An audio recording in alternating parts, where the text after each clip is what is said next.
right. Hi, Calvin. How are you? I'm well, Boaz. How are you? I'm doing fine, thanks. It's nice to chat with you, to see you here, and I really enjoyed your paper.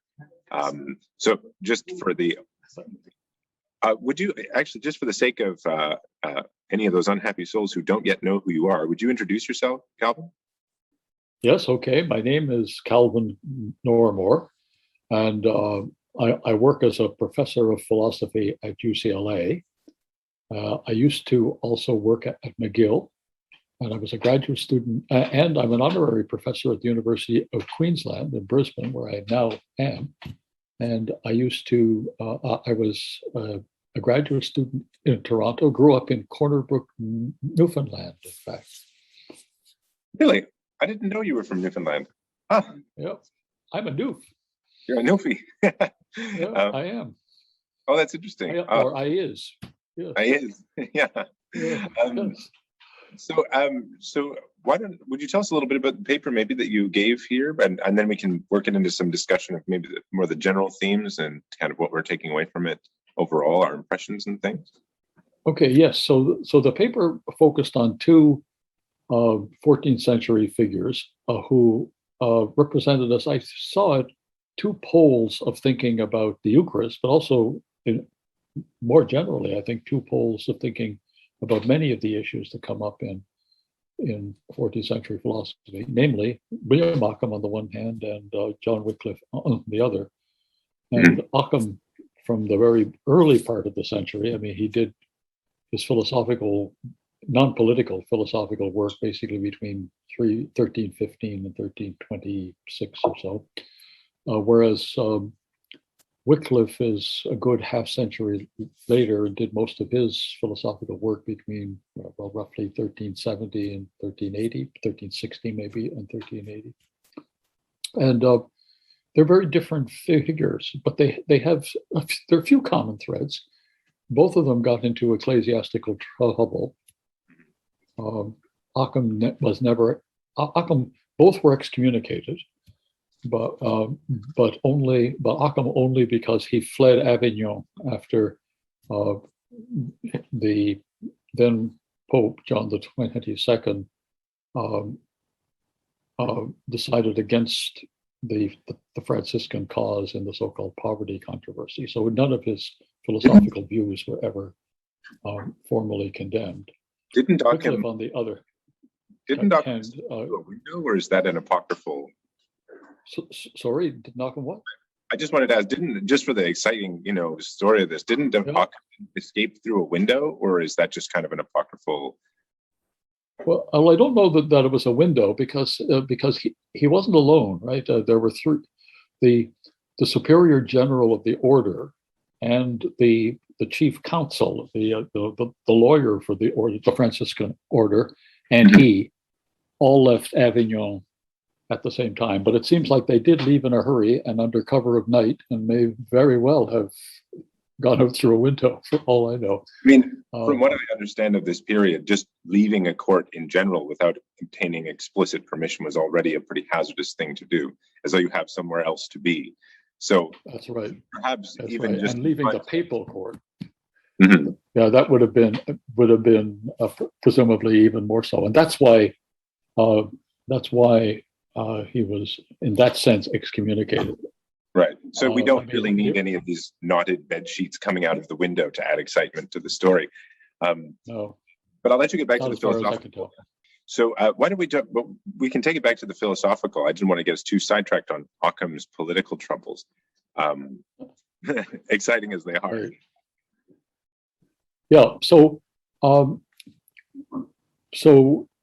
Ockham had distinctive views about the Eucharist, which might have either been the cause of or the effect of, I'm not sure which, deeper or more general issues in his metaphysics. So like everyone of the period, pretty much, he held the view that what happened in the Eucharist was that the bread and wine ceased to be there and generally ceased to be, and the body of Christ came to be in that place.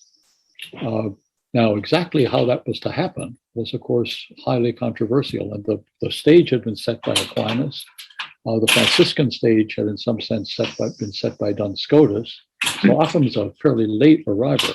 But what he does is he argues two things. He argues that the bread and wine have to be annihilated, so that there's nothing left of them, whatever, no matter, no form, nothing. And the so-called accidents of the bread and wine, however, remain. They are independent items on Occam's view. That is, they don't depend for being what they are on the bread and wine, and so they can remain, although they ordinarily wouldn't. And the body of Christ, and concomitantly all the rest of Christ, right? But the focus is on the body of Christ, comes to be in the very place where the bread and wine were, and that involves Occam in a huge debate about quantity, about space and time, and what it is for something to be an extended object. And he argues that any substance is the extended object it is, but it can have any size that you like. I just wanted to, and for context, I mean, as I understand it, this idea that the bread itself be annihilated is quite radical, because I know that it's not, I guess it's not owed to Occam, because it at least exists in the form of an objection in the Tertiopars, Thomas's Tertiopars. I think it's like it'll be question 75. I think it's article 5 or 6. So this is something that's already been considered and rejected by so renowned a thinker as Thomas Aquinas. Right. But it sounds then, and I just want, if I may continue on this, it sounds like the considerations that come up from this discussion of the Eucharist involve Occam in all kinds of more general philosophical problems of extension and space and so forth, matter. And in that regard, this is a theme I'm just saying for viewing this, that this is a theme that's come up repeatedly, that the kind of philosophical questions that come up in the discussion of the Eucharist have a very broad generality. In fact, very often. Giovanni actually persuaded me more or less that it makes more sense to talk about the Eucharist in a certain respect than it does to talk about possible worlds. This is in our interview when I did with him, because he said that people posit possible worlds but don't believe in them, whereas at least, a good number of people really do believe in the Eucharist. So why is there this embargo on using only philosophical examples that we actually don't believe in? No, of course, David Lewis did believe in possible worlds. So he did. So there are people who do, or did do probably. So, and of course, there are plenty of people who believe the doctrine of the Eucharist as well. But yeah, I think this raises a kind of good methodological issue. I mean, philosophy is concerned with what's possible. I mean, very seldom are we in an expert position as philosophers to determine what actually is the case. But we have expertise in what is possible. And the Eucharist is a very nice example, because you're given a problem. How is this possible? And now you can come up with accounts of how it would be possible for this to be so, right? And you don't have to think that it is so, unless you have other reasons for doing it. You certainly can, but you certainly can't think it's so. Well, at least most philosophers wouldn't be able to think it's so if they thought it was impossible. So they have to. So there is a constraint there. Yeah, and so I think one of the most interesting things about the Eucharist, and I'd actually really like to hear your opinion on this, is that for medieval philosophers, although it's not obvious that you would analyze anything else in the same terms that you analyze the Eucharist. I mean, in the same basic terms, form, matter, substance, accident, certainly, but it's not as though the Eucharist is a paradigm for anything else. And yet, at least in the case of some thinkers, like this text I just uncovered in Burden, I'm too late to write a paper for the conference. The fact that God can produce accidents that subsist on their own, and actually one could refer to such accidents without any connotation of a substance or subject whatsoever.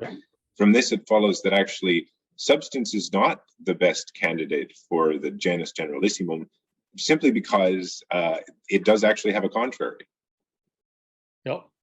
And well, so, contrary in the well, a contrary in a delicate sense, right? Because accidents are not contrary to substances. I mean, that is, it's perfectly possible for them both to be there at the same time. right, a contrary in the sense that they are norm substances. They're not, but that there's a more general term, being, that can cover Yes, both. yeah, Yeah, absolutely. And so I think one of the interesting things is that although it's not a paradigm, I guess I would say it's not a paradigm based on my understanding of, reading medieval philosophers on the Eucharist. It does shift the kind of what they're willing to not only consider possible, but it shifts the terms of their analysis of other things, simply because it expands the range of the possible to such an extent. And I think that's one of the things that's really come out in this conference, and that I've really enjoyed about it, is seeing the application, and especially for me, of course, and given my interest, especially seeing a lot of the semantic problems related to it, and that's partly why I really thoroughly enjoyed Milo Kremi's talk. I know he's got a brilliant account of a very, very, very detailed account of how this is my body works, and this always comes up. I think that these are basically, they look like Kaplanian monsters, but I shouldn't keep you too long. Calvin, we could talk till the cows come home, but I am conscious of the fact that we're recording and these interviews are relatively brief. So I think maybe we should sign off, at least for the recording. We should sign off in just a moment. Is there anything though you wanted to add at the end of this? Any general remarks or? Yeah, just one thing. We didn't talk about Wycliffe, and Wycliffe is the bad boy of the 14th century, without any doubt. So he is. And his view of the Eucharist is striking. And I've come to something quite speculative. I've come to think, and it could be that Heather Phillips thought this as well, although I don't know if she said it exactly, that Wycliffe thinks that Christ is present in the Eucharist in the way in which a person might be present in a mirror. And I think he thinks that that's a very real sense of presence. Now, are you and I present to each other right now? And if we're not present to each other right now, would we be present to each other if we were closer together, say just 3 or 4 feet apart? And so, why does the distance matter? And why does the fact that we have, 2 computers between us matter? So if we're present to each other now, then there's a sense of real in which we are really together. And I suspect Wycliffe thought that, although it's a very odd view. That's interesting. So if I'm understanding it, then the mediation of something, be it a computer screen, or let's say I see you around the corner in a mirror, but I'm not really looking at you, we're separated by a wall, or the mediation of bread and wine doesn't prevent, it shouldn't hinder us from saying that there really is a genuine presence there. And that isn't in any way related to proximity. That's right. Yeah. Although Wycliffe, I think, does want to claim that, that you are in some sense here on the screen, and the Christ is in some sense there where the bread is. In that same sense, perhaps. Well, he doesn't. This is where I'd like anyone who's listening to this and wants to think about it to think. What he says is that Christ is present in the Eucharist sacramentally, and the analogies he uses, as Heather Phillips pointed out, are all mirror analogies and analogous analogies. That is, so that the sense in which Christ is present sacramentally is supposed to be in some way like being present in a mirror, or as I would say, present on a computer screen, but real. Now, that's, I think, a view quite unusual in the period, but becomes, I think, more common, and I think many Christians now hold it. That is something like it. That is interesting. I never would have associated such a view with the fact that, the use of a speculum of a mirror, it seems to become quite a philosophical buzzword in the 14th century. I think Exactly. Yep. Yep. late 90s, except Yep. it had more staying power, probably because it was more vivid. Well, thank you very much for this, Calvin. Thank you. It's been Thank you. And it's good to see you. Likewise. Good to Take see you care. too. All right, take care.